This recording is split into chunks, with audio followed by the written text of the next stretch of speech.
السلام عليكم متابعينا الاعزاء. اليوم غنعرفوا بابلو ماشين اللي غيكون مدرب الجديد لنادي الرجاء الرياضي بنسبة 99%. خصوصا إدارة الفريق وصلوا لمفاوضات متقدمة مع المدرب، وتقريبا غيبدا في تدريب فريق الرجاء الرياضي ابتداء من الأسبوع المقبل.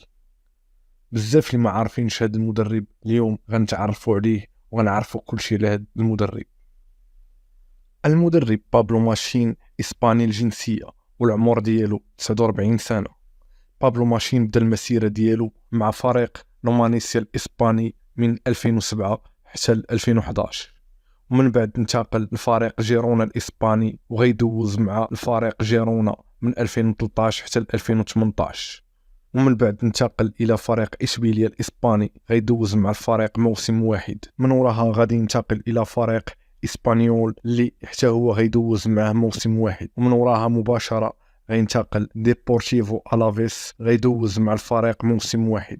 من وراها غينتقل باش يدرب فريق العين الإماراتي واللي غيبقى مع الفريق حتى هو موسم واحد، وغينتقل إلى فريق الرياض السعودي واللي غيدوز معاه حتى هو موسم واحد. وفي 2022 و2023 غيكون آخر فريق درب هو إيلشي الإسباني لمدة 5 أشهر، ومن بعد غادي تتم الإقالة ديالو، وحاليا هذا المدرب بدون فريق.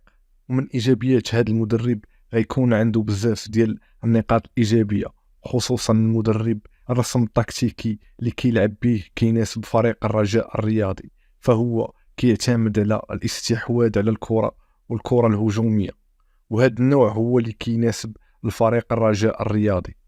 وفي الأخير ما تنساش الاشتراك في القناة وفي الصفحة باش يوصلكم جديد كرة القدم المغربية والعالمية، وشكرا.